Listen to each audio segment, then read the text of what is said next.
आनंद, ये हवन कुंड में जाने वाली अंतिम आहुति होगी और इसके डालते ही उस नागिन का असली रूप सामने आ जाएगा। हमारी पूजा भंग करके वो सुनहरी नागिन पुनः अपनी साथी को बचा के ले गई है। अब हम उसे वो दंड देंगे जो समस्त नागलोक कांप उठेगा।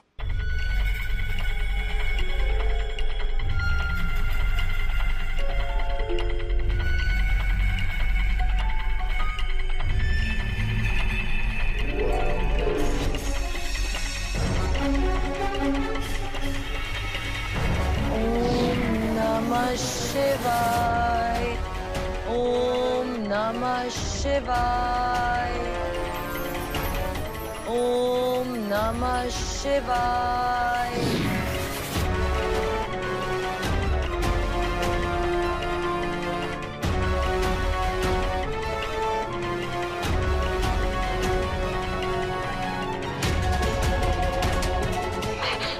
मैं सुरक्षित हूँ।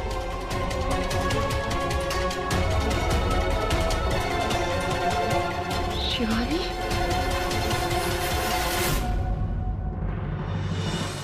शिवानी प्लीज मुझे माफ कर दो। मुझसे बहुत बड़ी गलती हो गई। मैंने तुम्हारे साथ इतना गलत किया, फिर भी तुमने मेरी जान बचाई। शिवानी प्लीज मुझे माफ कर दो। पता नहीं क्या हो गया था, मुझे पागल हो गई थी मैं। मैंने तो सोच भी कैसे लिया कि नागार्जुन मेरे हो सकते हैं।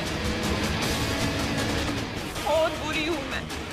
अरे मुझे तो जीने का हक ही नहीं है, फिर भी तुमने मेरी जान बचाई। प्लीज मुझे माफ कर दो शिवानी, प्लीज मुझे माफ कर दो। बंद करो अपना ये नाटक रागिनी। अब मैं तेरी किसी चाल में नहीं आने वाली हूँ। मैं तुझे बहुत अच्छी तरीके से समझ गई हूँ। तू तो वो चीज है जो किसी चीज से बाज ना आए। और हाँ, रही बात तेरी जान बचाने की, तो तूने भी मेरी एक बार जान बचाई थी। उसके चलते मैंने तेरी आज जान बचा दी।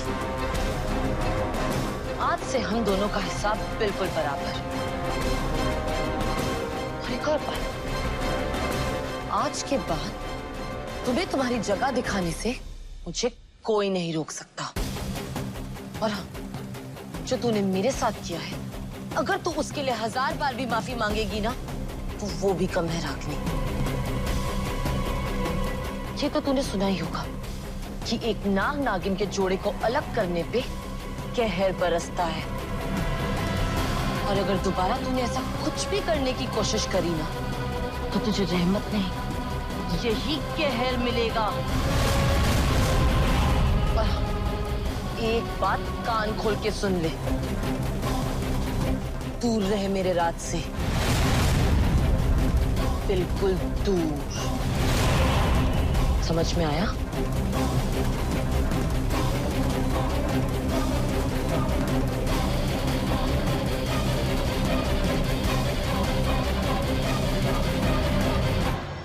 बड़ी आई मेरी जान बचाने वाली। तूने मेरी जान बचाकर मुझ पर कोई एहसान नहीं किया है शिवानी, बल्कि तूने मेरी जान अपने डर से बचाई है। इस डर से कि अगर मैं कैद में रही तो मैं तेरा और राज का भेद न खोल दूं।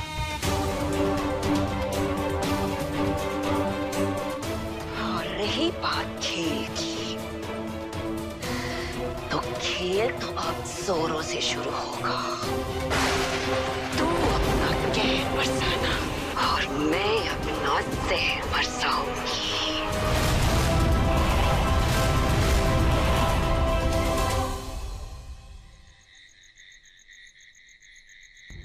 पंचशील बाबा ने नागिन तो पकड़ ली, मगर वो कोई दूसरी नागिन थी, वो नहीं जो बड़े मालिक के पीछे पड़ी है।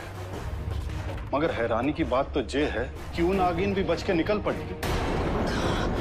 पंचशील बाबा को शक है कि ऐसा वो सुनहरी नागिन ने किया हो।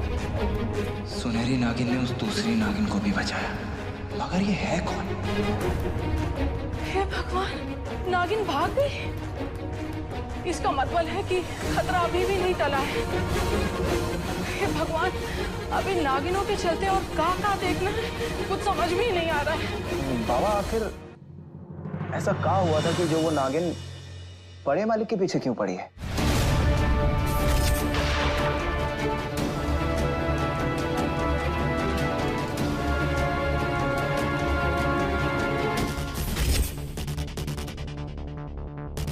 और ऐसा क्या हुआ था जिसका बदला लेने वो बड़े मालिक के पास बार बार आ रहे हैं? ऐसा उन्होंने कुछ तो किया। अरे चुप हो जा राज। जब किसी काम से लेना देना नहीं है तो उसमें पढ़ने का क्या जरूरत है? बहुत रात हो गई, जाके सो जाओ।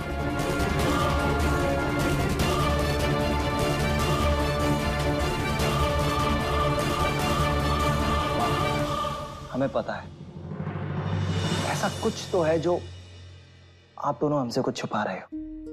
अब बताओ ना, हम कोई बच्चे थोड़ी ना है, हमको भी सब कुछ जानने का अधिकार है। मां बताओ। अरे बचुआ, ऐसा कुछ भी नहीं है। हम कह रहे हैं ना, तुम्हें बस वहम हो रहा है। तुम सुने ना बाबा क्या कह रहे थे। अच्छा ऐसा करो, अब तुम जाओ और आराम से सो जाओ और हम कल बात करेंगे, ठीक है? और बचुआ, आज जो तुम्हारा सगाई टूटा है तो हमको बहुत दुख हुआ है, लेकिन हम कल सुबह इसके बारे में विचार विमर्श करेंगे कि क्या करना है, समझे कि नहीं? तुम ज्यादा इसके बारे में मत सोचो, समझे ना? अब जाओ और आराम से सो जाओ।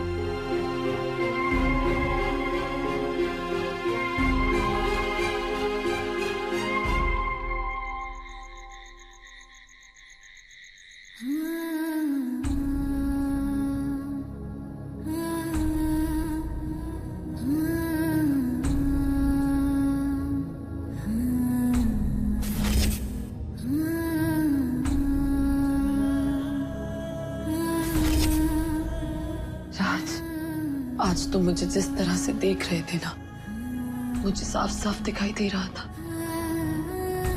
कि तुम भी मेरी तरह खुश नहीं हो। आज आपका उदास चेहरा हमको बिल्कुल भी अच्छा नहीं लग रहा था नंदिनी जी।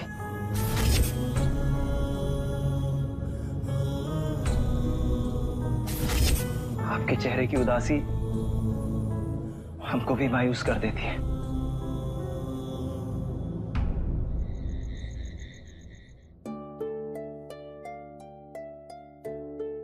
नंदिनी,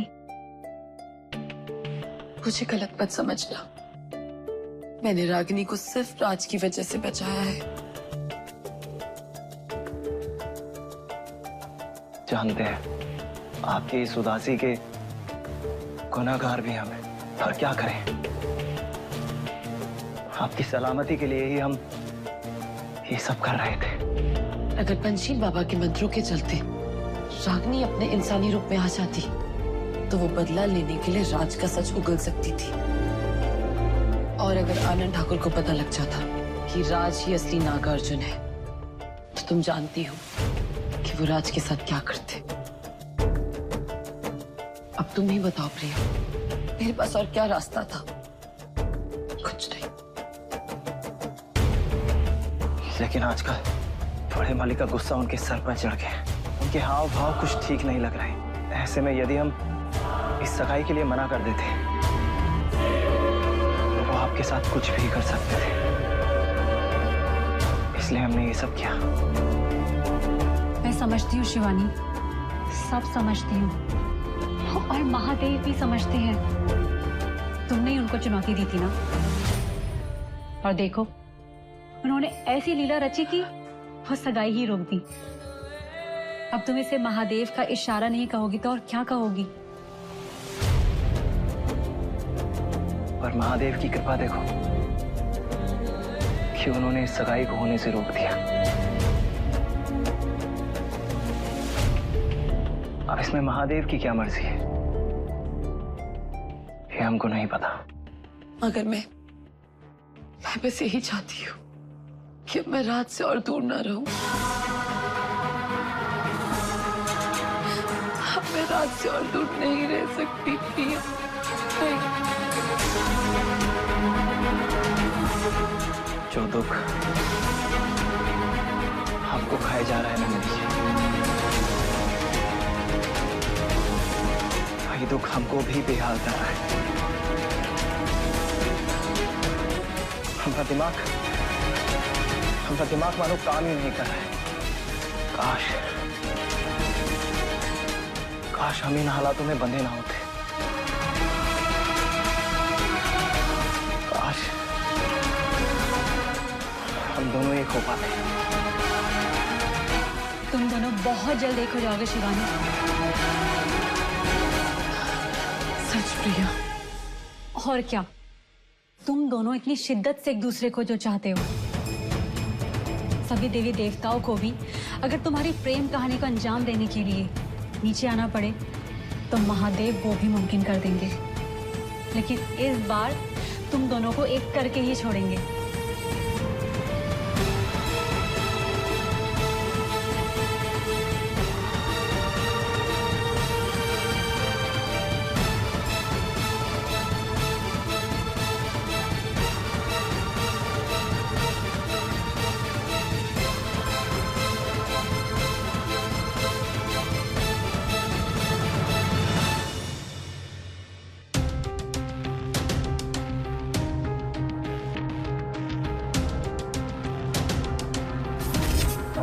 निरंजन, अपनी योग शक्ति से मैं पता चल ही गया कि हमारी कैद से भागी हुई वो नागिन इस समय तेरे घर में है।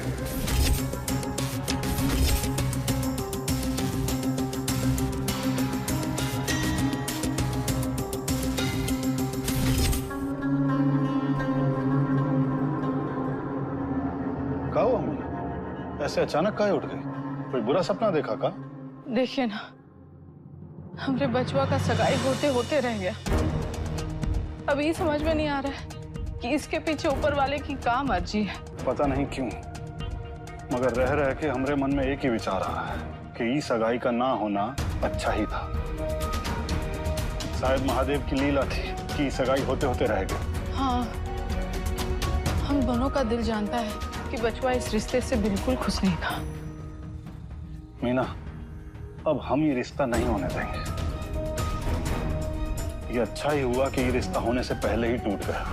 अगर हो जाता तो हमरे बचवा के साथ पता नहीं क्या अनर्थ हो जाता। आपने हमरे दिल की बात कह दी, लेकिन वो पंडित जी का कहा और उनकी भविष्यवाणी? अब हम किसी पंडित जी की बात नहीं मानेंगे। कल हम सीधा अपने पुस्तैनी शास्त्री जी के पास जाएंगे। अच्छा, वही शास्त्री जी जो गांव के मंदिर में रहते हैं? हाँ वही।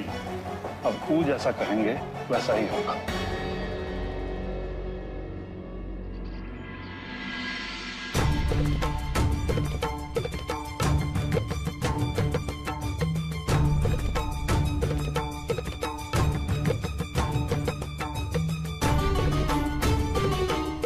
आओ लक्ष्मण, पूरे 20 साल 25 दिन बाद आए हो। अब कुशल मंगल?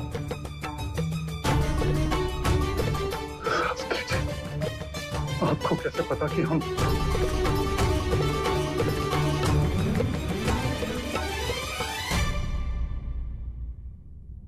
बेटा, आंखें तो मन में होती हैं और तुम्हारा परिवार मेरी आंखों के सामने बड़ा हुआ है। आसन ग्रहण करो।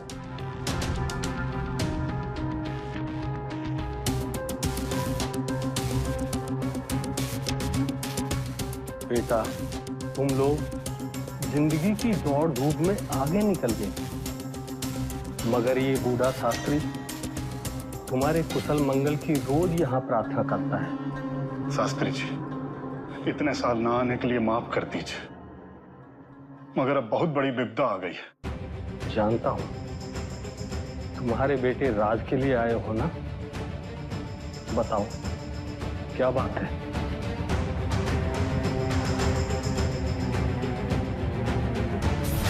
उसकी कुंडली में संकट के बादल हैं। कुछ करीबी लोग हानिकारक हो सकते हैं, लेकिन जितनी जल्दी राज की शादी किसी और लड़की से कर देंगे, उतनी जल्दी वो खतरे से बाहर हो जाएगा।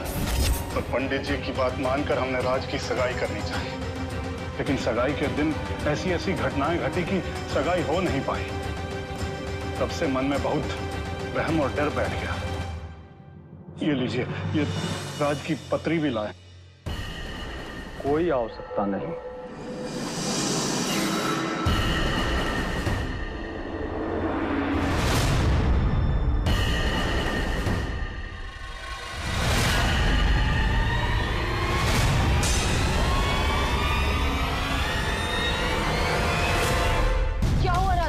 मंदिर के पीछे वाली पहाड़ की तरफ चला गया। वो बहुत दुखी था, हमने उसे बहुत रोकने की कोशिश की, लेकिन आंटी अपने राज को। बिटिया, हमारा दिल बहुत घबरा रहा है, हमको डर लग रहा है कहीं वो कुछ ऐसा वैसा न कर बैठे। तुम कुछ करो बिटिया, प्लीज प्लीज उसे बचा लो।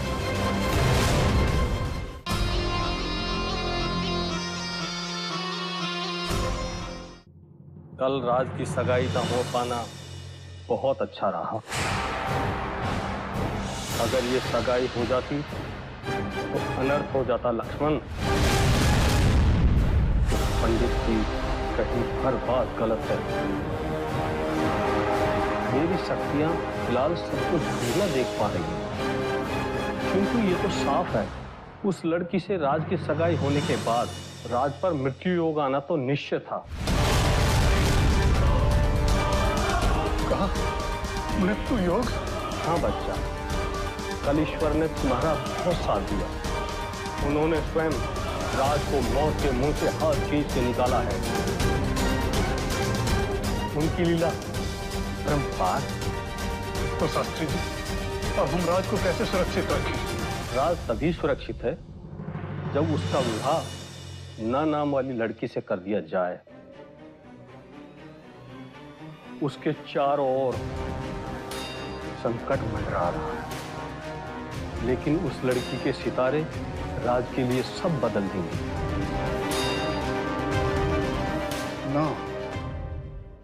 ना मतलब नंदिनी।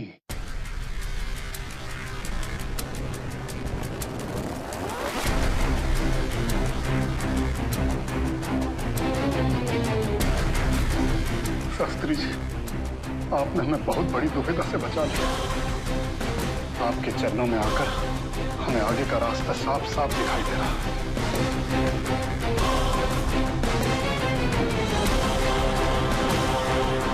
अब जो भी करना है लक्ष्मण जल्दी करो, क्योंकि सितारों की दिशा बदलते देर नहीं लगती।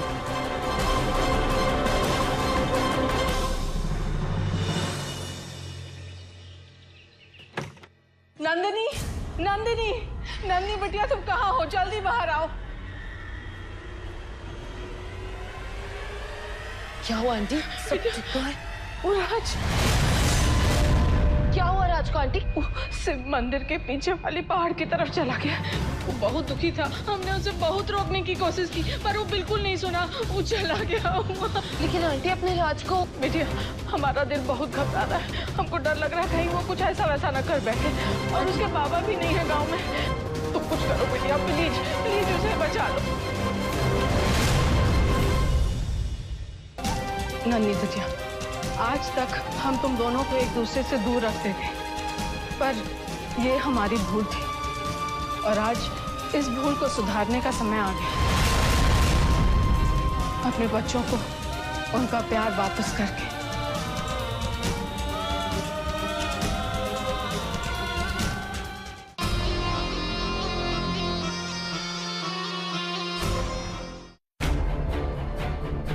आंटी, मुझे यहाँ मंदिर में क्यों लाई है? अरे बिटिया, तुम बस चलो ना, हम बताते हैं, आओ।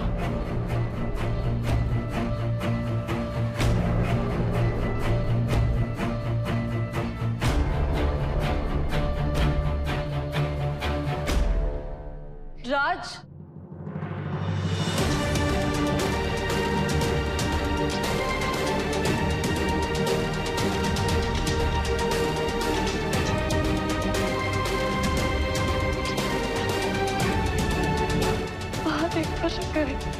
कि तुम बिल्कुल ठीक हो।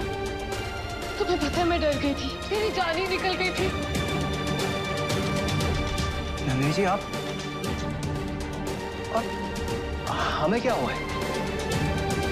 हमको तो माँ ने बोला कि आपकी तबीयत ठीक नहीं है तो हम मंदिर चले। मगर आज आंटी ने कहा था कि हमने ही तुम दोनों को यहाँ बहाने से बुलाया है। कितनी चिंता है तुम दोनों को एक दूसरे की। आपने बिल्कुल भी अच्छा नहीं किया।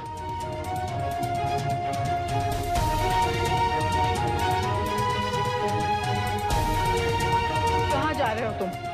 अगर हमने तुम दोनों को यहाँ बुलाया है तो किसी वजह से। और हाँ, आज मैं तुम दोनों को एक माँ के हक से कुछ कहना चाहती हूँ, समझे?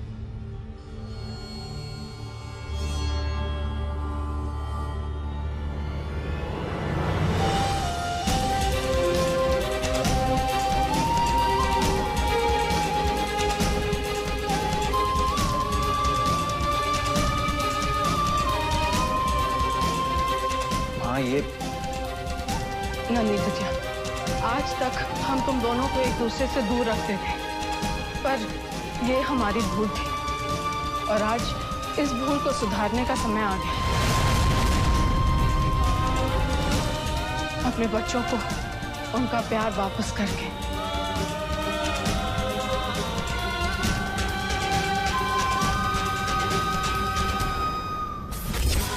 हेलो, हाँ जी, कहा शास्त्री जी ने? शास्त्री जी का कहना है कि अच्छा हुआ रागिनी से बात पक्की नहीं हुई, वरना अनर्थ हो जाता। उनका मानना है कि राज के लिए नंदिनी का रिश्ता बिल्कुल सही रहेगा। अच्छा जी। हे भगवान, ये क्या कर दिया हमने? अपने ही बचवा की खुशियां छीन ली हमने, कैसे? लेकिन अब हम ही उसे उसका प्यार वापस दिलवाएंगे। नन्ही बिटिया, अगर आज तक राज तुमसे नजरें फेरता रहा तो उसका एक कारण हम भी हैं।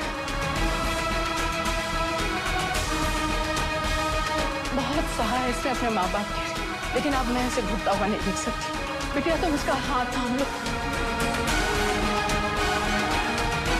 और इसे इसकी खुशी लौटा दो। लेकिन तुझे बड़े मालिक का डर है ना, तो फिर एक काम कर, भाग जा यहाँ से। अपनी नंदिनी को लेके बहुत दूर चले जाओ, क्योंकि बचवा, ऐसी वफादारी का क्या फायदा जिसके कारण एक इंसान गुलाम बन जाए। हाँ, लेकिन आंटी, आप भी क्या कह रहे हैं? मैं और राज, हम माँ हैं और हमारी इजाजत के सामने किसी और की मंजूरी की कोई जरूरत नहीं है।